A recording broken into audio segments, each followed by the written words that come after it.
Nous continuons notre parcours sur comment être chrétien, qu'est-ce qu'être chrétien, l'identité chrétienne, pourquoi suis-je plutôt disciple de Jésus-Christ plutôt que d'un autre.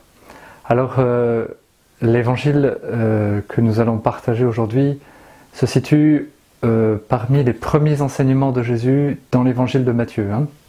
L'évangile de Matthieu, le premier des 4 évangiles, Matthieu, Marc, Luc et Jean. Et la mission de Jésus dans Matthieu commence par un long discours qu'on appelle le discours sur la montagne, les chapitres 5, 6 et 7 de Matthieu, en sachant que chez Matthieu il y a 5 grands discours qui structurent l'évangile. Et c'est le premier des grands discours, 3 chapitres, 5, 6, 7 de Matthieu, le discours sur la montagne, et il s'ouvre avec un texte très célèbre que vous connaissez certainement, ce sont les béatitudes. Ce sont les premiers mots que Jésus prononce. Heureux les pauvres de cœur, car le royaume des cieux est à eux.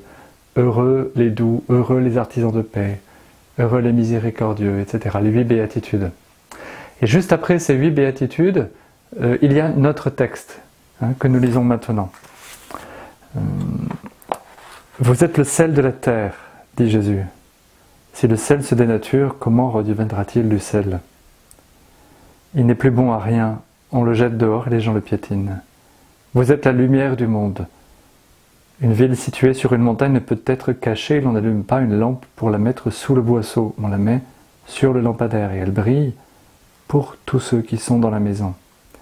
De même que votre lumière brille devant les hommes, alors en voyant ce que vous faites de bien, ils rendront gloire à Dieu, votre Père, qui est aux cieux. Voilà, ils suivront toutes sortes d'enseignements que vous pourrez lire. Vous pouvez lire l'intégralité de ce discours. Mais vous êtes le sel de la terre, vous êtes la lumière du monde.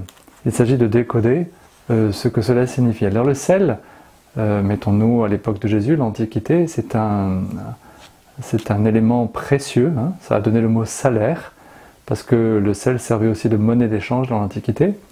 C'était quelque chose aussi qui permettait à la fois de purifier et de conserver. Purifier l'eau, purifier les corps, purifier les aliments et les conserver. Il n'y avait pas de frigo à l'époque. Donc c'est à la fois quelque chose qui purifie, qui conserve, quelque chose de précieux et qui sert aussi à l'assaisonnement. Un plat sans sel, pas assez salé, c'est un plat qui est fade et c'est là-dessus que Jésus joue. D'ailleurs, le mot saveur en latin, sapere, avoir de la saveur, ça a donné sapientia, la sagesse. Le pape Benoît XVI dit ça dans un de ses textes. Voilà, être chrétien, c'est aussi avoir le sel de la sagesse, ce qui permet de discerner, de décider dans sa vie, de bien guider sa vie. Alors, Paul Claudel disait, l'évangile c'est du sel et vous en avez fait du sucre. L'évangile c'est du sel et vous en avez fait du sucre. Voilà, vous êtes le sel de la terre. Qu'est-ce que ça peut bien vouloir dire pour nous chrétiens? C'est Jésus qui le dit. Il ne dit pas devenez le sel de la terre, vous êtes le sel de la terre. Et il met à cela une menace, enfin un risque. Le risque c'est de perdre son sel, de devenir fade ou de devenir sucre, de devenir indolore, incolore, inodore, invisible, et de ne plus apporter au monde cette sagesse, cette lumière, cet élément qui change tout, qui donne du goût à la vie, qui donne du sens à la vie. Et puis le témoignage est donné aussi par Jésus avec le mot lumière. La lumière, c'est la première créature de Dieu, que la lumière soit. C'est dans les premières lignes de la Bible, Dieu dit que la lumière soit et la lumière fut. Et on voit que dans l'Ancien Testament, la lumière, c'est aussi la parole de Dieu. Et finalement, c'est Dieu lui-même. Ta parole est la lumière de mes pas, dit le psaume. Je n'oublie rien de ta loi. Ma lumière et mon salut, c'est le Seigneur, disent les psaumes. Et puis Jésus dit lui-même dans l'évangile de Jean au chapitre 8, « Je suis la lumière du monde ».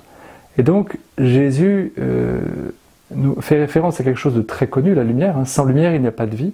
Il n'y a pas de vie dans les sous-sols. Il faut un minimum de lumière pour que la vie se développe vraiment et soit intense. Cette lumière qui donne vie, c'est d'abord Dieu lui-même. Comme le sel, c'est le Christ lui-même. Le Christ est à la fois lui d'abord sel, il donne sens à la vie, donne du goût à la vie, il purifie, il conserve la vie. Et Jésus est lui-même lumière, c'est-à-dire que par sa parole, il donne des indications précises, il est clair, il permet de vivre avec un grand V. Et donc, Jésus nous dit, ce que je suis, vous l'êtes. Ça me fait penser au texte précédent, les béatitudes. Vous êtes bienheureux les pauvres de cœur, bienheureux les artisans de paix, bienheureux les doux, bienheureux les miséricordieux. Ne nous trompons pas, le premier qui est doux, humble de cœur, pauvre, artisan de paix, miséricordieux, c'est Jésus. C'est Jésus. Et donc Jésus, être chrétien, c'est recevoir de Jésus sa propre identité. C'est être comme Jésus. Ressembler à Jésus. Vivre ce qu'il a vécu. Parler comme il parle. Peu à peu être un autre Christ. Alors, la question que pose Jésus d'emblée à ses disciples, c'est est-ce que vous êtes prêts à rayonner? Est-ce que votre foi est privée, quelque chose que vous mettez sous un mouchoir dans votre poche? Vous êtes chrétien à la limite à la messe, quand vous êtes en paroisse ou à l'église ou en fraternité ou en petit groupe. Et puis quand vous retournez au travail ou dans la rue, d'abord vous avez peur d'être repéré comme chrétien. Vous avez peur d'afficher qui vous êtes, ce que vous faites, pourquoi vous le faites.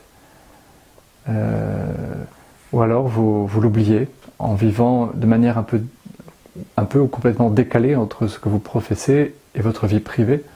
Quand vous êtes seul à la maison, ou ça peut être dans la manière de gérer notre patrimoine, de conduire, d'être avec les autres. Et ça peut aller jusqu'au contre-témoignage. Et donc Jésus, faites attention à ne pas perdre, à ne pas cacher cette lumière sous un boisseau. Vous êtes comme une ville située sur une montagne et qui brille. Et Jésus a en tête probablement, il est sur le bord du lac de Tibériade, il pense à la ville de Saphède, qu'on voit là à quelques kilomètres sur la hauteur, et qui se voit de loin. Donc cette ville qu'on ne peut pas cacher, ce sont les chrétiens, ils n'ont pas le droit de se cacher, ils ne peuvent pas se cacher. Il ne s'agit pas d'être agressif envers les autres. L'évangélisation n'est pas une agression, une sorte de conquête agressive. Le pape dit le christianisme ne se développe pas par prosélytisme, mais par attraction, par attractivité. Mais si nous ne sommes pas chrétiens, si nous ne le disons jamais, si nous ne vivons pas comme le Christ, si notre vie ne rayonne pas, si notre communauté ne rayonne pas, si notre groupe ne rayonne pas, si notre famille ne rayonne pas, nous ne faisons pas en fait notre job. C'est comme si nous utilisions par exemple des ciseaux pour tourner des œufs en neige et un fouet pour tourner les œufs en neige, on l'utilise plutôt pour couper des pommes de terre. Enfin voilà. J'ai été créé, construit, donné à ce monde pour une mission qui est celle de vivre à la suite de Jésus et de transmettre cette foi avec ferveur, avec conviction, avec humilité, sans écraser les autres, mais certain que cette lumière et ce sel que j'ai reçu, les autres en ont besoin. C'est pas mal d'évangéliser. C'est pas quelque chose ni dont il faut avoir peur, ni qu'il faut trouver bizarre, c'est naturel à la vie du chrétien. Évangéliser, c'est transmettre cette lumière et ce sel que j'ai reçu, parce que Jésus est pour tous. Il n'est pas que pour les chrétiens. Et il y a une formidable libération quand on découvre Jésus, qui est Jésus. Voilà. Donc nous sommes invités à vivre cette évangélisation. Alors vous pouvez lire le texte de très, très belle partie de l'homélie du pape Jean-Paul II, Saint Jean-Paul II, en 2002 à Toronto. C'était justement le thème des JMJ en 2002, celle de la terre et lumière du monde. Et il a fait une homélie le dernier jour des JMJ où il disait ceci. Je vais vous le lire. Voici. J'y arrive. Le sel assaisonne et donne goût à la nourriture. En suivant Jésus, vous devez changer, améliorer la saveur de l'histoire humaine par votre foi, votre espérance et votre amour. Par votre intelligence, votre courage et votre persévérance, vous devez humaniser le monde dans lequel nous vivons. Voilà. Même une petite flamme qui vacille soulève le lourd manteau de la nuit. Combien plus de lumière pourrez-vous faire tous ensemble si vous êtes proches les uns des autres dans la communion de l'Église? Si vous aimez Jésus, aimez l'Église. Ne vous découragez pas devant les fautes et les manquements de certains de ses fils. Voilà. Donc il invite les jeunes rassemblés à Toronto à à oser dire leur foi, à partager leur foi, même s'ils sont peu nombreux. Il ne faut pas beaucoup de sel pour donner du goût. Il ne faut pas beaucoup de lumière pour chasser les ténèbres. Et bien même si nous sommes peu nombreux, nous pouvons faire beaucoup de choses. Il suffit de le vouloir et il suffit de suivre Jésus.